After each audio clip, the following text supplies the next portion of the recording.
안녕하세요. 홍영표TV의 홍영표입니다. 진실만을 말씀드리는 홍영표의 진실토크 104번째 시간입니다. 오늘은 문재인 정부 들어서 아파트 얼마나 올랐나, 문재인 정부 들어서 아파트 얼마나 올랐나 심층적으로 한번 따져보겠습니다.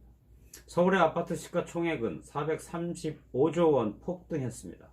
실거래가 대비 약 40%가 올랐습니다. 롯데 월드타워를 108개를 건설하는 그럴 돈입니다. 자, 자세히 살펴보겠습니다. 문재인 대통령은 취임 후 2달여 지난 시점에 부동산 가격 잡아주면 제가 피자 한 판 쏘겠습니다 라며 당시 김동연 경제부총리를 비롯한 내각에 집값과의 전쟁을 주문했습니다. 이후 문재인 정부는 18차례 크고 작은 부동산 규제 패키지를 발표했습니다. 대외적으로는 북한, 대내적으로는 부동산이 문재인 정부에서 가장 일관되게 밀어붙인 핵심 정책 합의였습니다. 하지만 문재인 정부 들어 2년 6개월 반환점을 돈 시점에서 서울 아파트의 시가총액은 무려 435조 원, 무려 435조 원이 늘어났습니다. 일부 대규모 신축 단지들이 완공된 탓도 있지만 서울 집값이 역대 최대 수준으로 급등한 게 직접적인 원인으로 꼽힙니다. 첫째, 서울 아파트 과연 얼마나 올랐나? 매일경제신문이 KB 부동산 시세 자료를 바탕으로 빅데이터 분석업체 데이터 노우즈를 통해 서울 아파트 시가총액 전수조사를 벌인 결과 2019년 10월 말 서울 아파트 자산가치는 무려 1233조 8397억 원에 달했습니다. 이는 역대 가장 높은 수치로 11월은 1246조 원을 넘어서 매달 신기록을 경신하고 있는 중입니다. 11월 말 코스피 전체 시가총액이 1428조 원 수준인데 서울 아파트의 자산가치가 국내 코스피 상장사 전체 가치의 86%에 육박한다는 의미입니다. 11월 부산 아파트의 시가총액이 199조 원 정도니 서울과 부산 아파트를 모두 팔면 국내 코스피 상장사 전체를 살 수 있습니다. 문재인 정부 들어서기 직전인 2017년도 4월 서울 아파트 시가총액은 798조 7,600억 원에 불과했습니다. 2년 6개월 만에 서울 아파트 자산 가치가 무려 435조 원이 넘게 오른 셈입니다. 이는 총 건설비 4조 원이 들어간 국내 최고층 빌딩 롯데타워 108개를 지을 수 있는 돈입니다.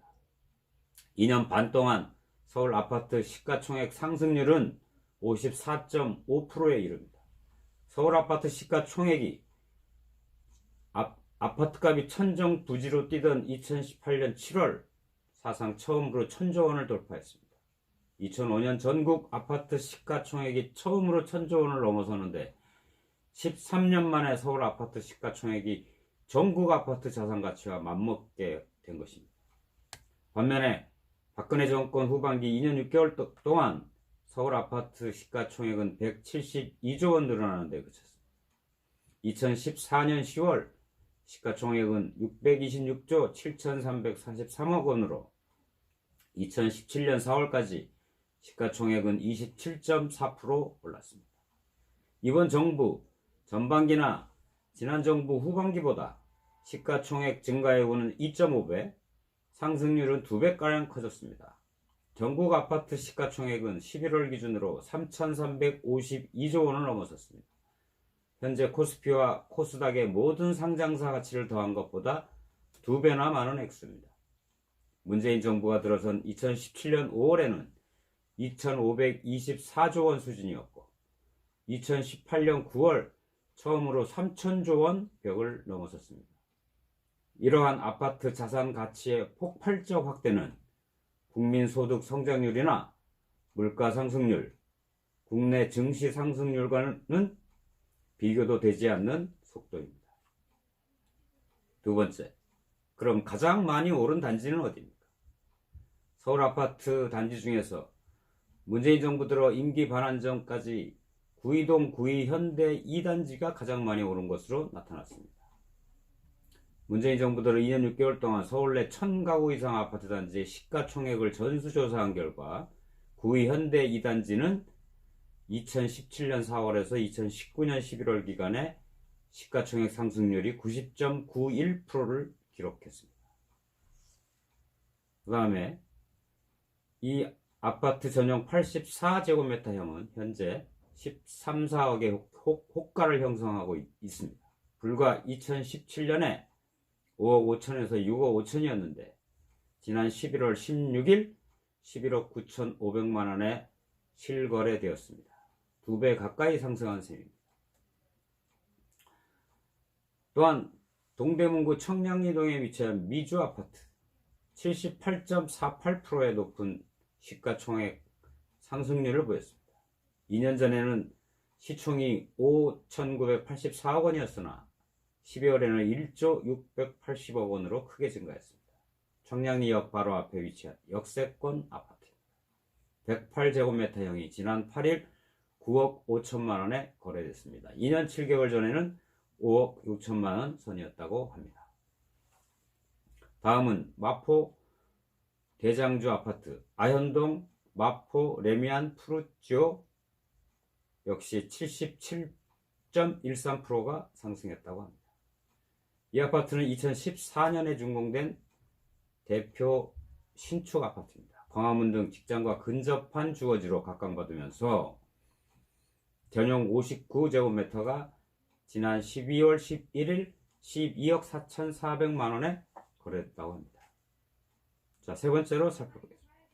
문정부 실거래가도 40% 급등했다. 다만 아파트 시가총액은 부동산 거래시장 특성상 증시의 시가총액 개념처럼 즉각적이고 정확하지는 않다. 그러나 실거래가만 봐도 문재인 정부 절반 동안 평균 40% 정도 올랐다고 합니다. 부동산 114 조사에 의하면 실거래가가 무려 24만 건을 전수조사한 결과 2017년 상반기에는 평균 실거래가가 5억 8,524만 원이었는데 하반기에는 6억 5,653만 원을 기록했다고 합니다. 그리고 2018년 상반기의 평균 실거래가는 6억 2,883만 원이라고 합니다. 그러다 작년 2018년 하반기에 다시 아파트값이 뛰어서 6억 9,638만 원이 됐고 종합부동산 강화 등을 포함한 9.13 부동산 대책에도 불구하고 2019년 상반기 약 1억 원 가까이 올라 평균 7억 9,228만 원에 도달하더니 하반기에는 8억 2,376만 원까지 뛰었습니다. 최근 1년간 서울 아파트 실거래가는 약 1억 2,737만 원 오른 평균 18.3% 올랐습니다. 그런데도 정부는 집값이 안정되고 있다고 자평하고 있습니다. 각종 지표에서 집값 상승이 여실히 드러나고 있는데도 특히 강남에서 시작된 상승세는 강북 아파트는 물론 수도권까지 확산되고 있는 모양새입니다. 그래서 결국 정부는 15억 원 이상 아파트에 대해서 대출을 금지하고 서울시 전역을 대상으로 분양가 상한제를 실시한다는 초강수 대책을 내놓았습니다. 자, 그러면 세 번째, 마지막 새 집값 전망은 살펴보겠습니다. 전문가들의 얘기입니다. 단기적으로는 충격파가 불가피하다고 보지만 여전히 중장기적으로는 비관적인 시선이 강하다. 결국 값이 오른다는 얘기입니다. 부동산은 심리 게임이고 일반 국민의 부동산 시장에 대한 인식이 향후 가격 추이에 결정적 역할을 할 것이라고. 현재 대한민국 국민의 80%는 내년에도 집값이 떨어지지 않을 것이다. 서울 집값은 떨어지지 않을 것이다. 그리고 매일경제신문이 약 4,000명을 대상으로 조사한 결과 역시 내년 집값은 5 내지 10% 상승할 것이다. 25.9%, 1,038명. 그 다음에 5% 미만 상승할 것이다. 18.6%, 10에서 20% 상승할 것이다. 약 응답자의 9.2%, 20% 이상 상승할 것이다. 응답자의 6.7%에 달했다고 합니다. 즉 10명 중 6명 60.4%가 새해에도 집값이 오를 것이라고 전망했습니다. 반면 현 수준에서 안정될 것이라고 전망한 설문 응답자들은 16.4%, 하락할 것이다라고 전망한 응답자들은 약 23%에 그쳤습니다. 이런 국민들의 의식은 전문가들의 의식과도 크게 다르지 않습니다. 결론적으로 말씀드리겠습니다. 새해 서울 집값 전망에서 하락을 점친 이는 거의 없었습니다. 오히려 서울 집값의 상승의 열기가 전국적으로 퍼져나갈 수 있다. 그런 우려가 커지고 있습니다. 그 이유는 첫째, 엄청나게 풀린 유동성. 시중에 자금이 너무 많습니다. 부동산 외에 대체 투자의 상품이 부족하다. 세 번째, 정부 추가 규제의 실효성에 의문이 든다. 네 번째, 갈수록 세지는 서울 강남의 장기 투자 수요가 그 원인이다. 다섯 번째, 교육 강세 지역을 중심으로 동반 상승하는 전세 가격이 그 원인이다. 이상 5가지의 이유로 올 한 해도 서울의 아파트 값은 계속 상승할 것입니다. 여러분에게 유익한 정보가 되었으면 좋겠습니다. 여러분의 유익을 위하여 방송에 드는 진실 토크, 구독과 좋아요로 많이 응원해 주시기 바랍니다. 감사합니다.